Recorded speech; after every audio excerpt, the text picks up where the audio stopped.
Recorded live at the Depends for Men Undergarment Studios in Orange County, California. It's the Indispensable Thursday Show with Sable and Dave. Mediocrity never goes out of style.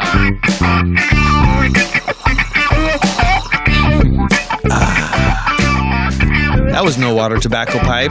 Don't worry, that was not coffee. Some of the people are they're like, oh shit, is he going to start talking about coffee again? That was our newest drink that we just invented. Nobody in the world ever thought of this. No, they couldn't possibly. Just vodka on the rocks with a little squeeze of a clementine orange wedge. Yep. Which we call the 49. And we're calling it the 49. In honor of, well, I don't want to say. I'd rather not say. in honor of something Dave would rather not say. Yeah. No. Knickers. It's just you and I, Sable. We've had guests 4 weeks in a row, and it's back to just you and me. And we've had really good feedback. Oh, good. It basically went like this. Hey, you guys suck, and you ran out of things to talk about, so you should always have somebody new. Not really. That's not really. That was feedback from me. That was your feedback to me. Because I think I have dropped the ball the last few times. I'm just like I'm not feeling very funny lately. I'm not feeling sad. Do these jeans make me look not funny? I think those jeans make you look boring. So I've been trying to make sure that I add a little more humor back into the show. Well, I'm trying a little harder again because I've seen our downloads. Our tagline is mediocrity never goes out of style. True. So you don't really have a high bar. That's an ironic tagline. With your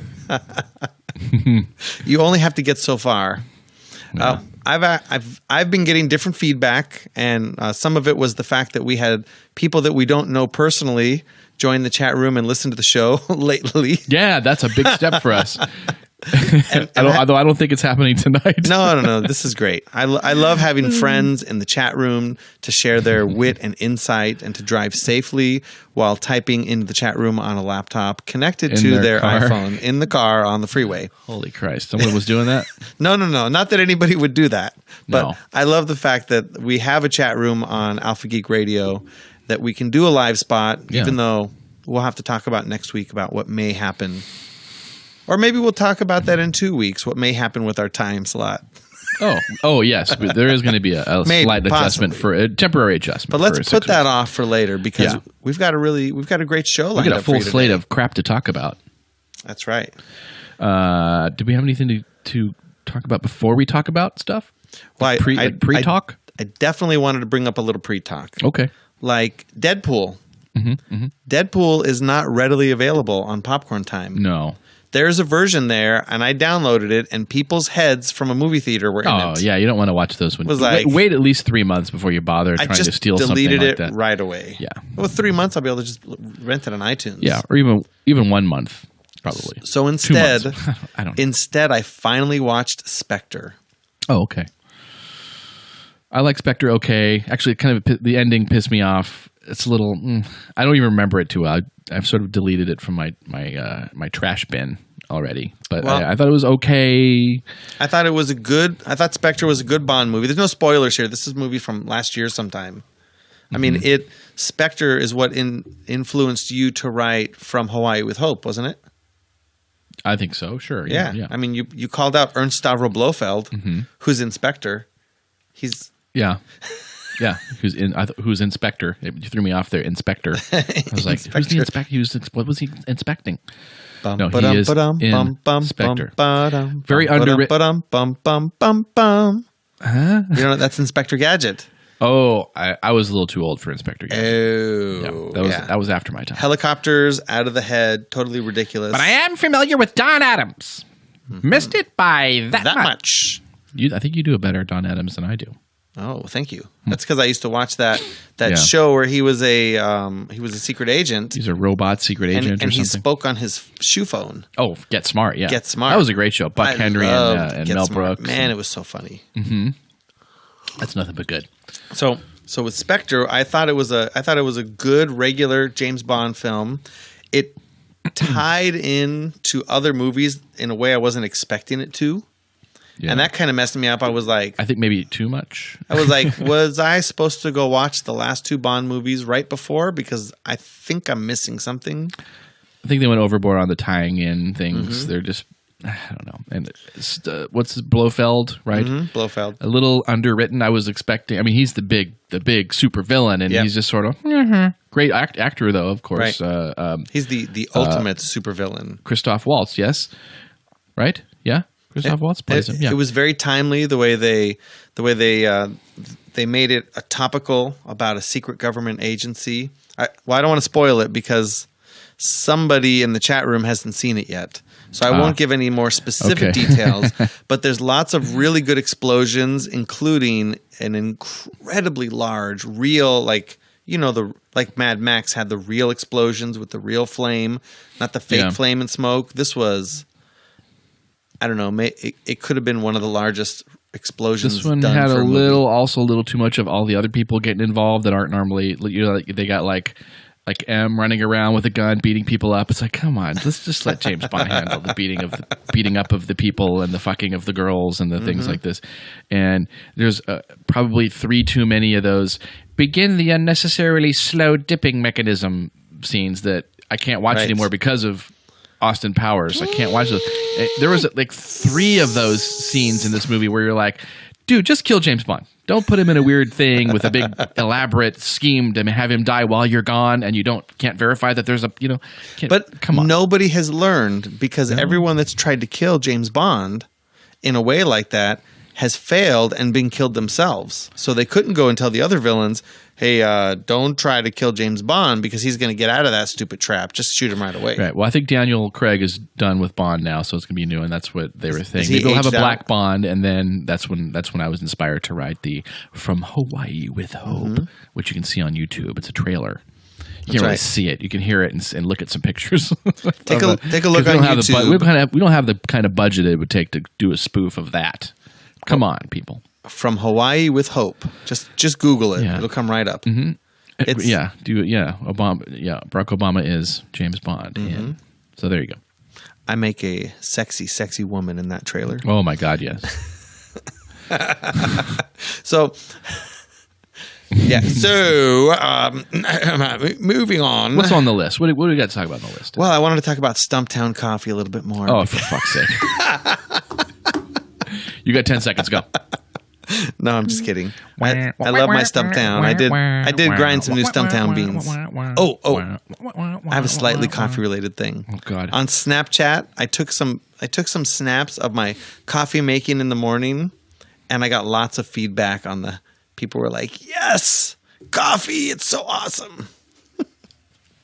Sorry, I was just pantomiming for the people in the chat room, pouring gasoline on myself and lighting myself on fire while he was talking about coffee. Oh, now that happened in another show that I watched, but I can't. Oh my!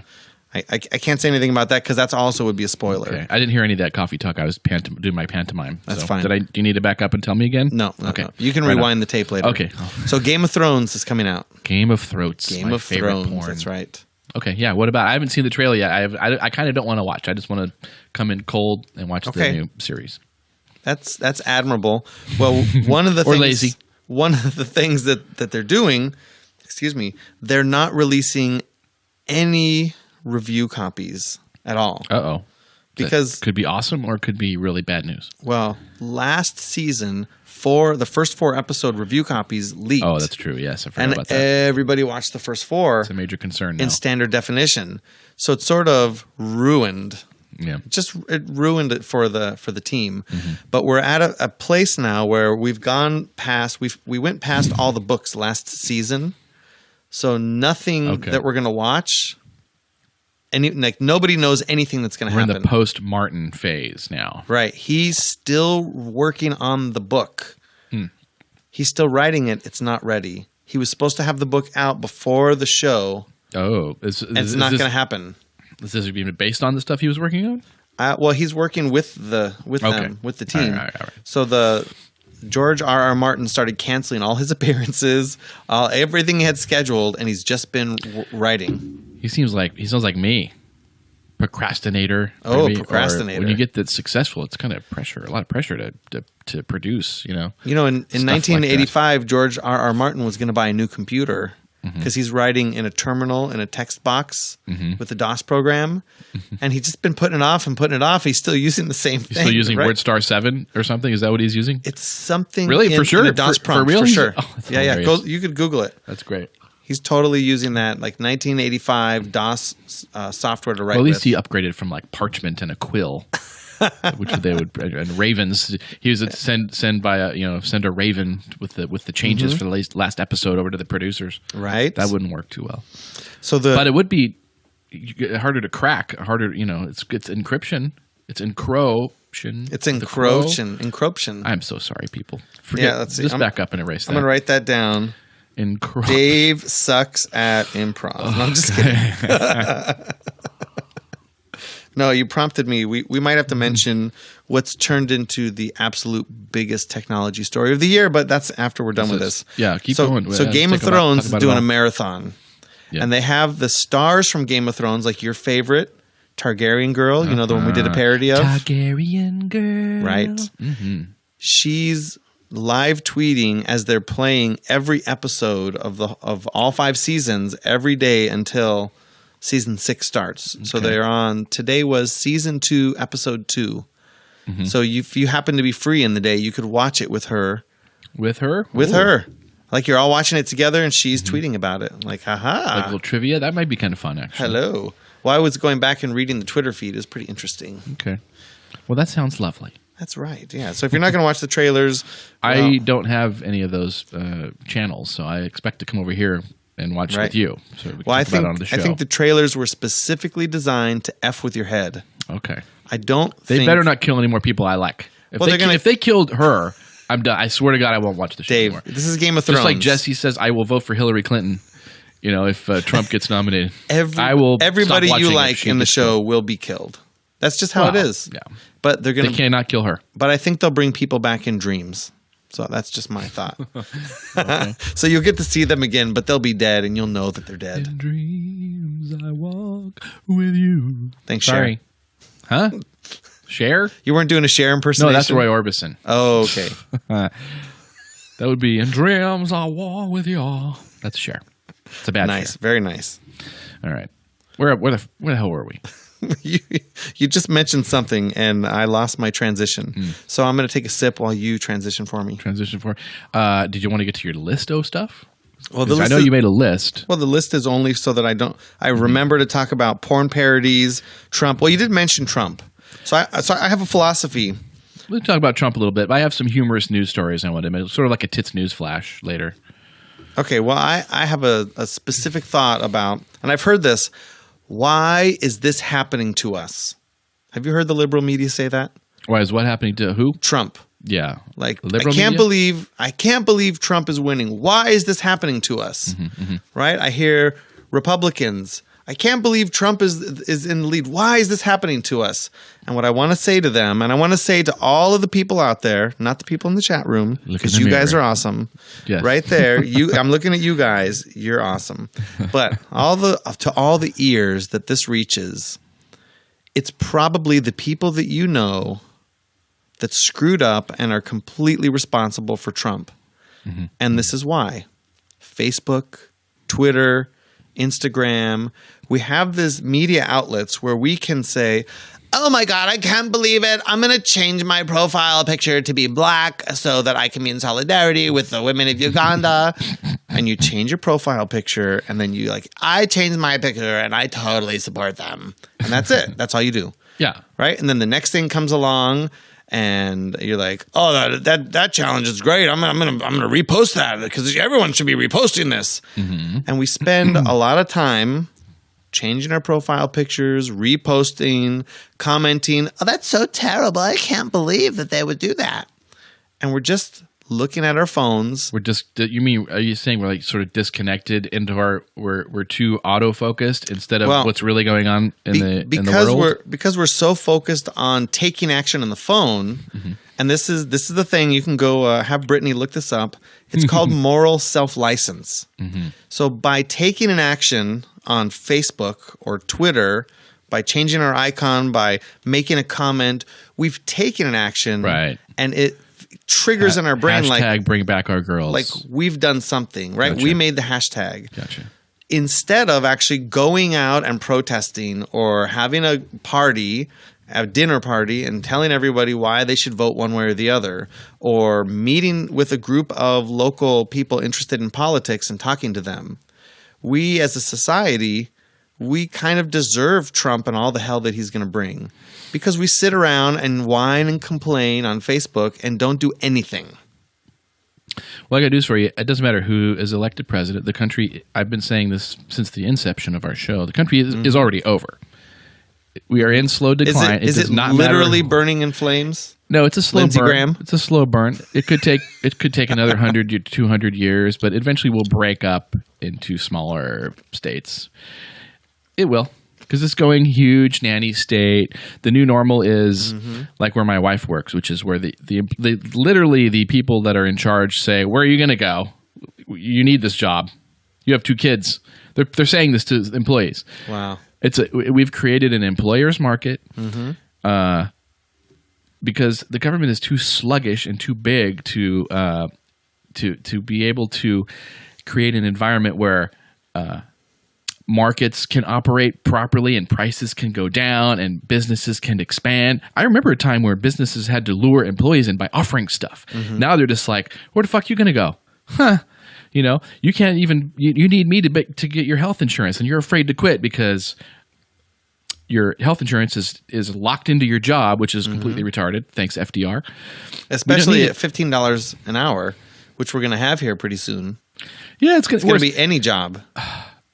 This is what, at least the Republicans are slightly less stupid. They understand the concept of, hey, let's see if we can get market forces to lower prices. But the Democrats have the idea of, we're totally fucked. The prices keep going up, so let's just start supplementing everybody's income by raising the minimum wage just to match it.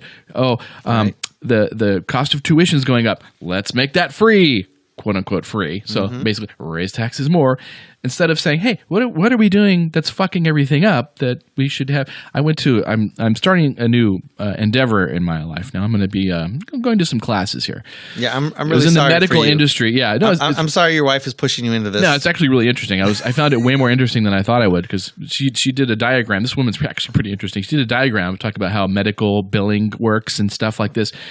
The diagram she drew on the board, I went, she just drew a perfect picture of why health insurance costs are always going to go up. Is basically there's 3 entities or 2 extra entities between you and the provider of the service that you're trying to get. Okay. And you got in between you and the doctor are employers and insurance companies, both of them. And that is horrible for price control. And it's always going to go up. And thank you, Obama, for making us by law purchase insurance now. So thanks a lot. And it's only going to make things worse. Anyway, back to Trump. Right? Well, so my point, I think he's going to be the first, if he's elected, him or Hillary. They're sort of celebridents now. There's going to be celebrities. Yeah. We like her. We want her in. I don't give a shit what she says or does. I want her in there because I like her. Same with Trump. I've seen him on TV. I don't give a shit what he says or does. I want him. And my point is, we deserve that. Yeah. Because we're not taking action anymore. We're not doing anything about it. When's the last time you went to a political rally? I've never gone. I didn't even watch any of the debates. Do you see my blank look when Jesse on the show a couple weeks ago? Or it was whatever it was. He's like, "Who's your guy?" And I was just like, "Oh, I don't have a guy." I really didn't have a guy. He thought I was lying, but I haven't watched any of the debates. You don't have to. You just listen to Jesse's analysis of them. Well, actually, his analysis is pretty good. That's why I listen to the show. That's why I like him.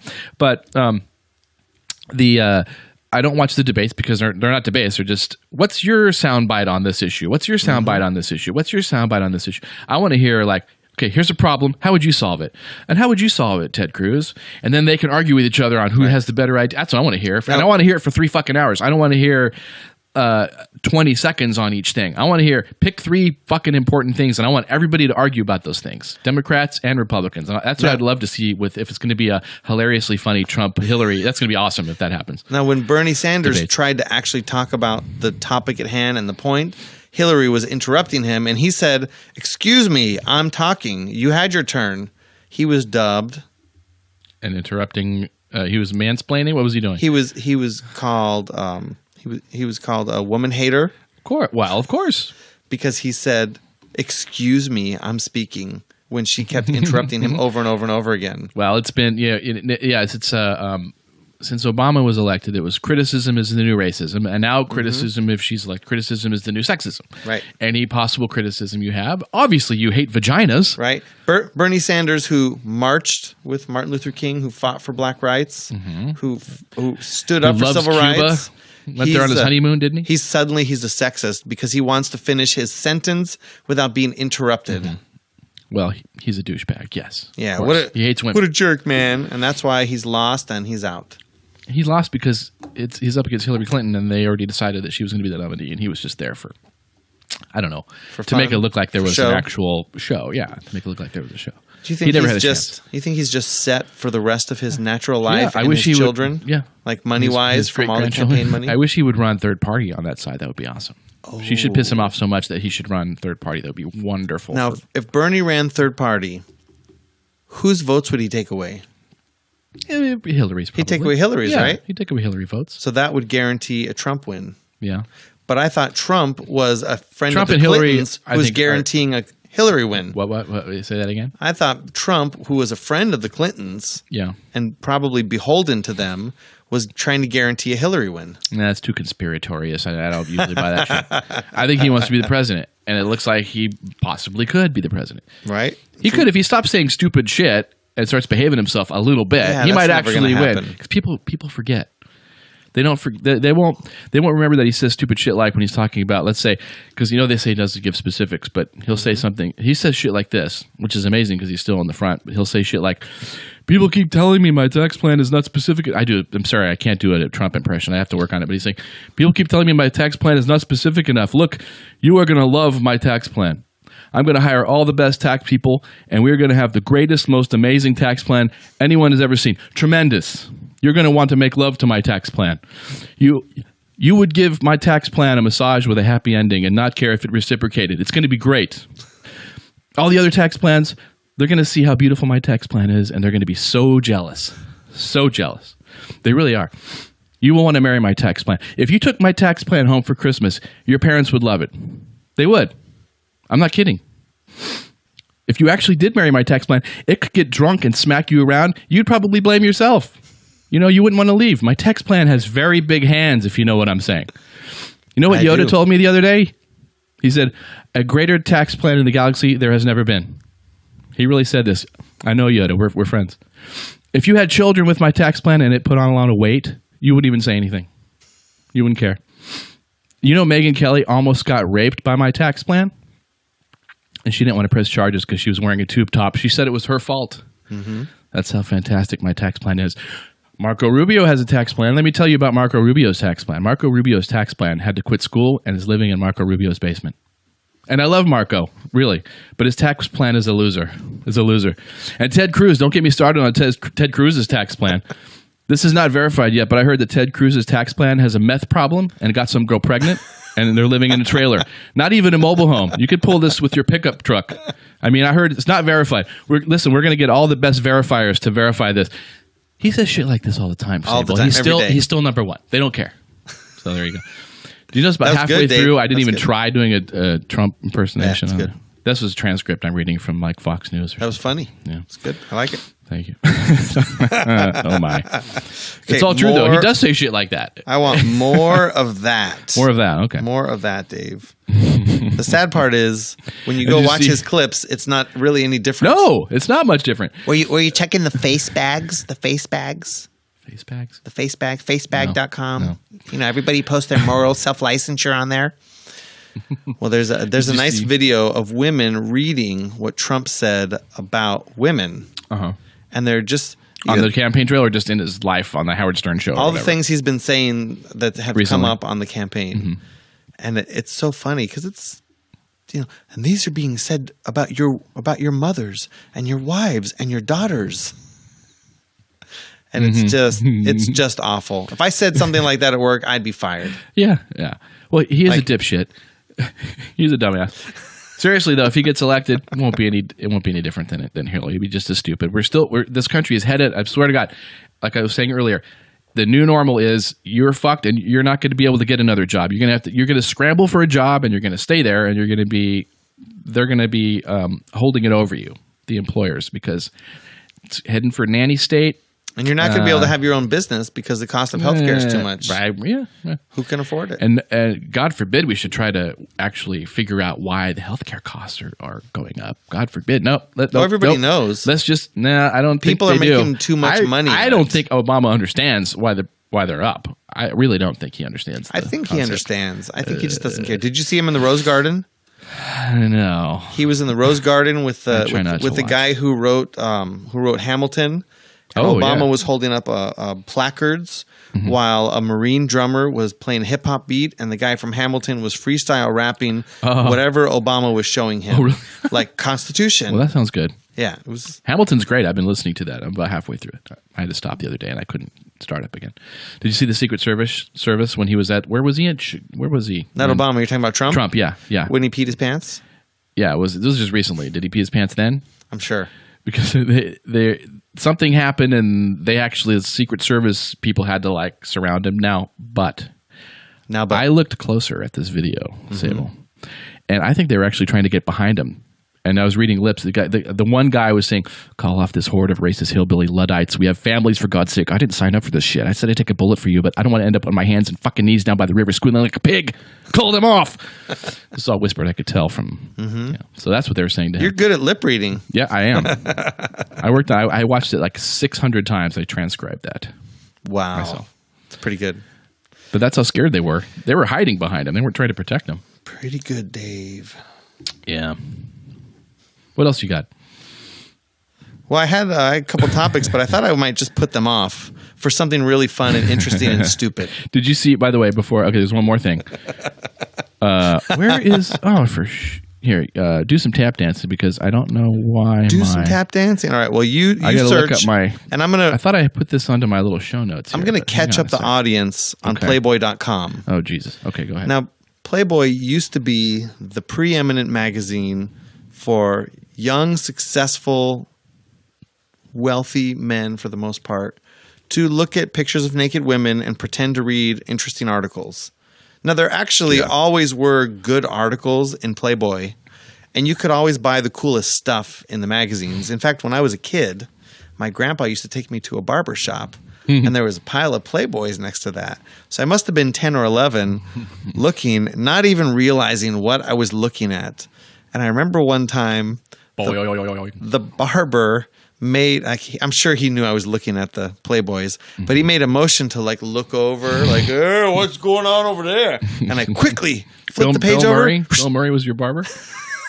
And there was 2 full pages of text and no nude girls. And I looked up at him, and then he just looked away. He went back to cutting my grandpa's hair, flipped the page again, opened up the 3rd page. No clue what's going on. Yeah. But all that is gone from Playboy. No more nude girls? They hired a bunch more interesting writers, and Playboy.com is like the Rolling Stone that you always wanted to read. Okay. Rolling Stone is a pretty good website for. Well, it used to be. It used to be a great magazine for analysis. Playboy is now like that. All right. Except you get a couple of interesting videos like this one that I saw. And this was April O'Neil, who is an adult actress. She's an adult entertainer. That means, well, you know what that means. Yeah, she's pretty entertaining. She's pretty entertaining. It means she's, O'Neil, does she spell it O''Kneel? Yeah, I think it's O'Neil, like kneeling on the ground for her pay, which is awesome. She's awesome. O-H space Neil. Okay. Yeah. Not like I wrote it in my notes, which was wrong. So she had a list of the 7 most unnecessary porn parodies ever made. Yeah. And she speaks from experience because she has made... She only could find 7? She was in 2 of the most necessary porn parodies and produced another one of the most necessary. So this is her list. Which are what? What were the most necessary? I don't have the list of the most necessary. I only have the most unnecessary. Podfoul. For next show, you guys, we'll talk about the best porn parodies. Okay? From April... according to April O'Neil at Playboy.com. So, in reverse chronological order, number 7, Roseanne the porn parody. Oh, God, yeah. Like, who wants to watch that? Oh, stick it in my ass, big fella. Yeah, forget that. Then she said number 6, The Simpsons XXX porn parody. And these are just called Simpsons and Roseanne, right? It's not called right. Like she said everybody was dressed in yellow, and she said it's painted only yellow, good. She said, yeah, that's right, painted yellow. It's only good if you're interested in having sex with people who have jaundice. Speak for yourself. Oh, nice W9 or 6F.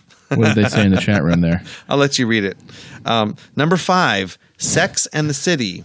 Now, what straight men watch Sex and the City for straight heterosexual porn? I mean, really.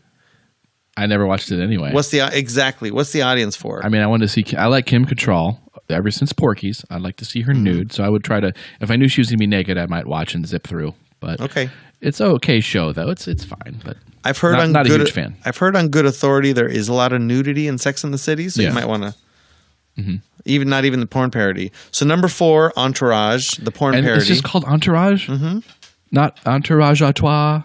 Yeah, that's a much better title. Yeah, they're getting very lazy with the porn titles here. But they even use some of the same actors from the TV show, so that's good. Huh. Right? The third most unnecessary was This Ain't Curb Your Enthusiasm. This ain't Curb Your Enthusiasm. And I think she said, do you ever wonder what it would be like to walk into your grandfather having sex with a prostitute? Ew. Gross. Number 2. Curb Your Orgasm? No, nothing. Number 2, E.T. porn parody. Mm-hmm. Just called the E.T. the extraterrestrial porn, not E.T. the extra testicle or anything like that. No, it should be the extra testicle. Except good. E.T. was a chick and all the dudes were banging her. And then number 1, Schindler's Lust. Now, was it called Schindler's Lust or was it called Schindler's List X-rated? No, Schindler's Lust. So they tried a little bit on that one. But it involves gorillas sucking the blood out of people, and then it's weird. So, Dave, what I want in porn, if it's Nazi related, I need to see Jews getting gassed. If I'm I want my Nazi dollar to go farther. Well, at least half of all of the successful porn actors are Jews. Really? Yeah, absolutely. Where do you think all the big schlongs come from? Circumcised. Yeah, Jews are known for having the big knee knockers. Yeah. All right. So, Dave, if you were going to come up with some porn parodies of your own, did. All right. Let's hear your good ones. I'd have to come up with a list of Das Booty. How about that? That's the first one that comes to mind. Instead of Ex Machina, what? Das Boot. Das Boot is a movie? Yeah, it's the German U-boat movie. Okay. Das Boot, Das Booty. Got it. Jurassic Pork. Oh, this is good. See, we're going to send this in to April. Jurassic Pork. Good. I need to see a list of movies before I can continue. All right. Spectre. Spectre. Where's that Oscar list? Spankter. Hey, guys in the chat room, can you write some of the Oscar-winning movies over there, please? Spankter. Yeah, Spankter. See? I got a million of them. Ben-Hur. Ooh, Ben-Hur. See? I think Ben-Hur's been done several times, though. Really? I've never heard of that one. That's a big one. The obvious one. The obvious one with the priests and the molestation and the spotlight. Yeah. G-Spotlight? G-Spotlight. Well, that'd be for Spit Take. If they had... Ooh. Of course, the Titanic. Come on. I was looking at modern movies, you guys. Yeah, Spotlight. Ooh, it's got to have one for Spotlight. Yeah, G-Spotlight, but they were having sex with boys, those, and they don't have G-spots, as far as I know. I feel like my whole penis is a G-spot, though. I think it's a giant G-spot. Anyways, all right. So what else? Oh God, Mad Max, Fury Road. Mad Max. I'm running out of steam here on this one. I'm just looking through some. I was hoping to get 5 out of this. 5. Cletus and Kane. It's instead of Mad Max, instead of Fury Road, it's Furry Road. Ah, perfect. And Cletus and Kane. That's a good one. Cletus and Kane. Okay, Cletus and Kane. How about the Jizzard of Oz? Ooh, the Jizzard of Oz. Nice. Mm-hmm. I'm going to write these down so we can submit them for Revenant. What do you got for Revenant? You're really going to... Reverse Revenant. Revenanus? That's a bad one. Reverse anus? I don't know. I don't know, you guys. This is we've gone from not safe for work to not safe for anyone. Not safe for anyone. Nice. All right. I will submit our list. Okay. And anything that we have. And so, do you think we've put our topic off long enough, or should we talk about Apple versus the FBI? Real quick, I just want to do a couple more things on that one because I have a question on it. Okay. Let me talk about the Clippers first. The LA Clippers, my new, since the Lakers don't really exist anymore. Did you say the Clippers? The Clippers, the LA Clippers. They have a new mascot. And wait, Fast and the Furriest. Furriest. Where's Growly Bear? He would like that one. Okay, I'm sorry. Continue on with the Clippers. Steve Ballmer, the Microsoft. Is he the CEO or is he called a president? What is he? Steve Ballmer is no longer with Microsoft. Oh yeah. Okay. He was right, the CEO. Recently? He was on the board. He helped build Microsoft for 35 years. Beautiful. From nothing. He was one of the first guys. I didn't know he went back that far. But anyway, okay, ex-Microsoft CEO, but he's still the owner of the Clippers now. I guess he went out onto the court. They introduced, this was a few weeks ago during a halftime break at one of the games, introduced the new Clippers mascot, which drew some puzzled, sort of confused, spotty clapping from a few areas of the probably full stadium. Yeah, like what the hell? We're supposed to clap, right? Yeah, it's Chuck. What's that? This is real. I'm not making this up. True story. Chuck the Condor. Don't lie to me. He's a condor. And he's got pink. He's pink and blue. He wears a cape and he's got like a Clipper uniform on. A condor. So an endangered bird. They're still endangered? I would I would guess. Head coach Doc Rivers defended the mascot, though, saying that it represented the Clippers perfectly, citing Chuck's antics during the game, which included trampoline dunks and feeding off the decomposing corpse of what used to be the LA Lakers. Nice. He was tearing a lot of kids had nightmares from all the blood, though, so those are the only complaints. But they're going to keep going with Chuck the Condor, apparently, even though it was sort of lukewarmly received. Interesting. So I just wanted to mention that. Look him up. Do a Google image search on Chuck the Clippers Condor. Chuck the Clippers Condor. Quite strange. I hope you don't turn out to be a rotten egg. Wah, wah, wah. That was a bird joke, guys. Come on. Did your chickens make jumbo eggs or just regular eggs? My chickens make organic brown, large to extra large eggs. Really? How about the jumbo? Is that a separate size? I think the jumbo is growth hormone increased. Oh, okay. I was thinking if they were given, you see like your chickens out there, like they'd have to do the breathing exercises for them. Like, be looking at the rooster going, look what you did to me. They can't all be, are they all Samoan chickens used to giving birth to huge babies? Nope. Okay. They can't all be that old way. Chickens? Just regular old chickens. Because I like them jumbo eggs. Because I only use 3 of those instead of 4 regular. So it's kind of a dozen can give you like 4 breakfasts instead of 3 because I usually have 4 eggs. But those will. It's like Charmin toilet paper. Chat room completely fell asleep on that one. 60% more. 60% more egg in the Charmin chickens. What's going on Drudge Report right now? I'll flip over. Drudge Report right now. Did you want to talk about encryption really quick? We're getting into we're going to go into an hour territory. I'm going to put this off until next week. But this Apple. I just had one question though about the encryption. I know because we talked about it briefly. But it's become every tech site, every day, every podcast. It has become the biggest tech story that there has ever been. Can't they this is an idea for you and can't they have seriously like a black box and it's deep inside the bowels of where are they in Cupertino? Deep in a basement, not connected to anything. It's not connected to the internet. Right. There's nothing. It's down in the basement where they got the GIMP like chained up to this box down there, and they can take a phone and go down in there, like just one phone. They take it and they can plug it in, and it will have a secret password that could be like 400 fucking hex characters long. And all the phones have this. Not long enough. 4,000 hex characters long. And they can just plug it in and read the phone. Can they do that? No. Backdoor key. Can't do it. No. All right. Well, never mind that. It's the technology exists that they if they spent the right resources, they can have a team of engineers probably in about a month really write software that would allow the FBI to do what they're asking. But that's not the black box. That's not what. That's not the simple solution we're looking for with a knocking down a door. Imagine if the FBI said, "Well, this company, they make these front doors, and the front doors are really hard to get into. So we need a key that gets us into everybody's front door." Yeah, but they already have that. But we just want to get into doors. Dave's. We just want to get into. Well, Dave's we already front have door. that with every storage space out there. The government, if they think you've committed a crime, can just take a fucking battering ram and open it up. Right. And we all say yes, that's okay if we think you have a headless prostitute in there.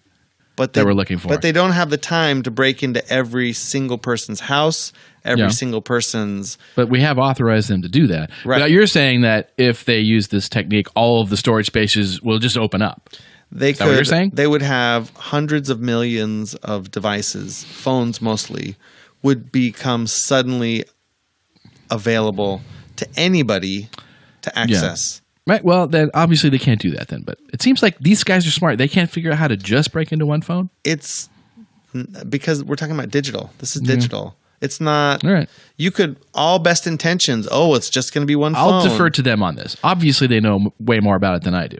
But it really comes down to be a policy decision. Yeah. And the FBI is literally attacking Apple. And Apple, as the largest company in the world, is already under attack from people all over the world constantly to get their information. Was that parody Apple thing on the John Oliver show? Was that was part of his? Oh, he was so good, freaking hilarious! Oh my god, really! And it had that guy from Mad Men on it, the guy that played the TV guy that ran the TV version, the TV studio, whatever. Yeah. But that was really funny parody of Apple trying. If you guys want a little treat and you really want to be brought up to speed, go Google John Oliver encryption. And watch the YouTube video on that. He really very good. He brings it. It's pretty funny. The Apple scene was especially funny. You'll change your mind on it. So we'll put that off again till next week till we find out some more. I'm going to cross it off because you had something that you maybe wanted to talk about. Do you still want to talk about it? Maybe, well, we're up to 41 minutes now, so I think in keeping with the spirit of procrastination, let's bump it to the next show. You think so? Uh-huh. You don't want to talk about it a little bit right now? It could be a long talk. Well, I'll tease it for next show. All right.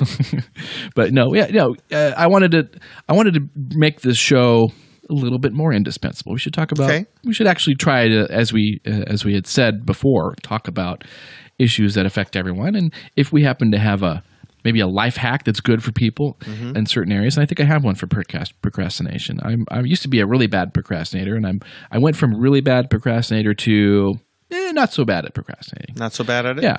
And I got some tips. So, but we're gonna put that off to next week. Do you want to give a couple tips for now? Well, I know we've been teasing the procrastination all episode. Do you want to give a couple? I'll just give the main thing. Yeah, the main thing is a lot of people procrastinate because is chat room going off there? No, you were looking over there wistfully at the screen. I was smiling at the camera. Okay, I'm procrastinating. Just checking on a W9 or 6Fs. A lot of people will put things off, like they've got this project. It could be for work. It could be like maybe their friend is getting married and they have to do the slideshow for the bachelor party, and and they're like, oh. One of the main reasons people will put things off is because they are kind of afraid that if, like, especially like writing or something, you're afraid that whatever you're writing isn't going to be that good. So you put it off to the last minute, so you have to rush through it, and that absolves you from any responsibility of having made something good, because you say, I had to rush through it, so it's not my best work. Mm-hmm. That's a major thing that I thought, oh shit, I think I've been guilty of that. Like I didn't, So that's one. That's one common tidbit. In college papers. Yeah, and you force yourself to rush through it, and when you know you couldn't possibly have done a good job on it, but it's sort of, I couldn't do a good job. I had to rush through it.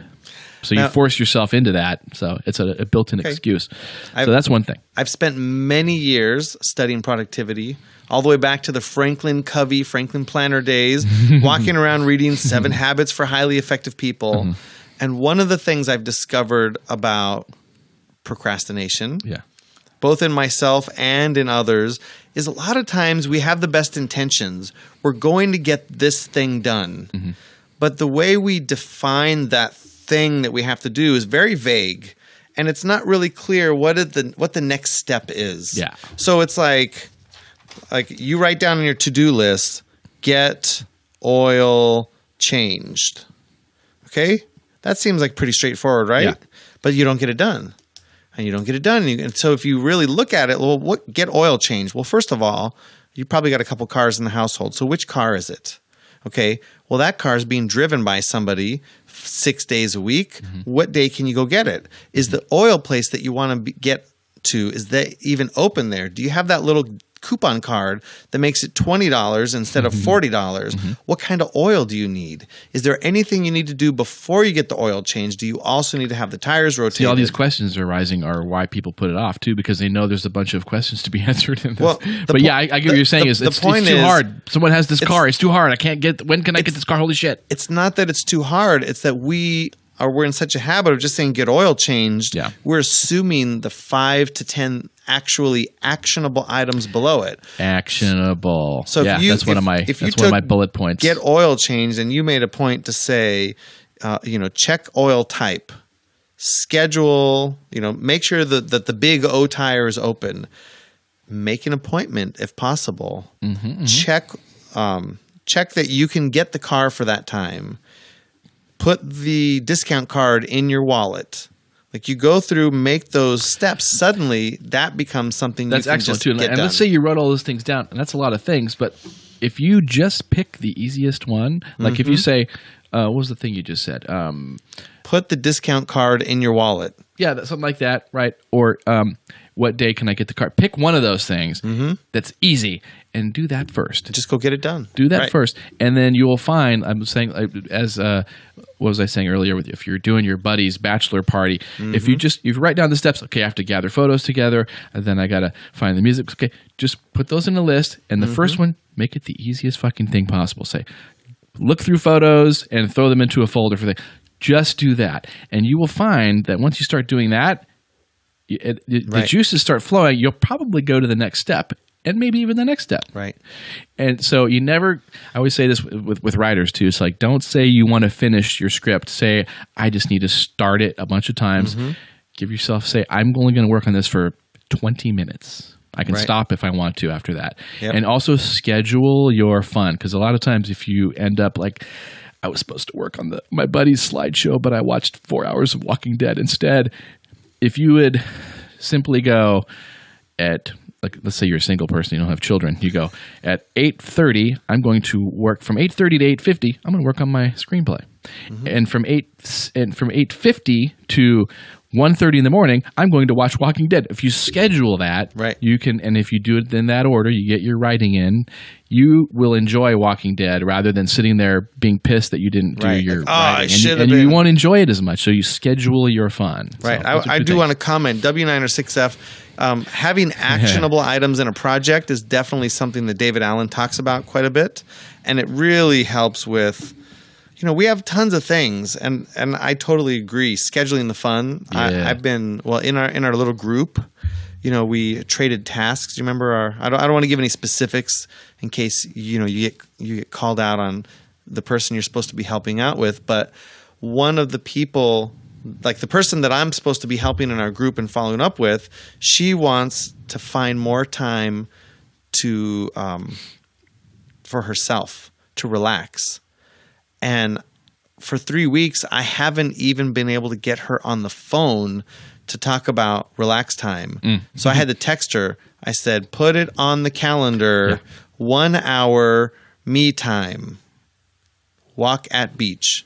Yeah. Put it on, you can schedule it. Schedule the fun. Yep. And David Allen, I'm not familiar with that guy. I was Getting Things Done is the one who gave me that popular the one that the guy system. that turned me on to that idea of waiting till you have to rush through it so you can't possibly do a good job was Neil Fiore from The Now Habit. That's a pretty good one too. Yeah, good one. I still had a few more humorous things, but you know what? Let's save them till next week. You want to save them? All right. Well, we could because we're coming up on 48 minutes. Yeah, 49. I'll put it right here. 49 minutes. Just hit 49 significant minutes. number because I'm going to be 49 soon. Oh, spoiler. Bing, bing. I don't know what I'm going to be doing Saturday night. 49. But he'll be turning 49, and I'm not going to remember it. Yeah. This is bad. Tell your children not to drink. I'm telling you. It's not good. Okay, so... But it's really good. So we have another piece of music to share. Should we share it chat room only with some of our listeners, or should we put it on the show at the end? I don't know. What do you think? He's. Well, I think he wants it to go out. I think our musical director wants it to go out. I'll tell you what I'm going to do. I'm going to close out the show, and then we're going to play the entirety of the piece. Play us out with that, yeah. And then instead of doing our normal hit at the end, yeah. Okay. So this is another great piece by Chris Moe that I'm going to play. No, I don't want to join the college students, but thank you very much. College students. I try to stay away from the college students. So I want to thank everybody. I want to give them a safe space. So I don't want to thank everybody. I don't want to give them a safe space because then they might hang around. So let's talk about safe spaces next week. It's on my list too. Next time. All right. I want to thank everybody for subscribing to the show. You're listening to the Indispensable Thursday Show with Sable and Dave. You can subscribe on iTunes if you aren't already, on TuneIn, everywhere that fine podcasts are served. You can join us on our live show next Wednesday night, 9:30 p.m. at alphageekradio.com. We might have some more new music for you there. We really appreciate your support.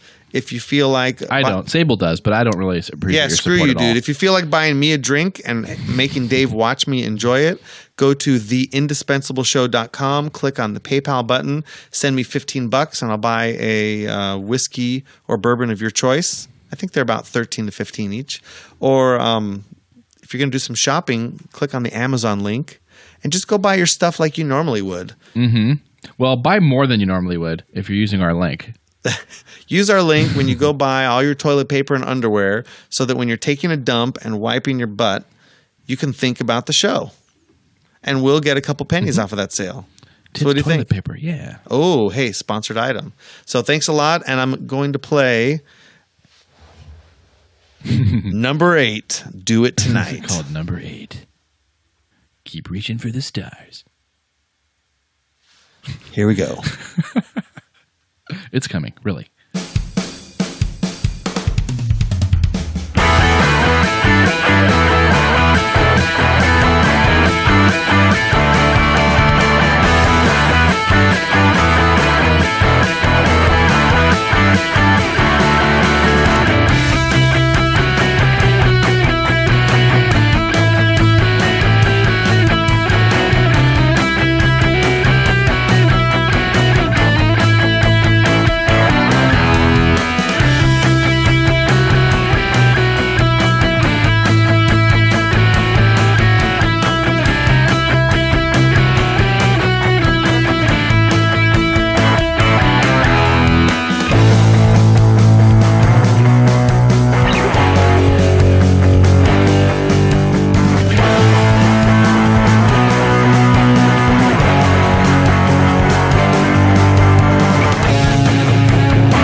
Yeah, world premiere. Love it. That was awesome, dude. Thanks, Chris. Bye, Dave. Bye, Sable.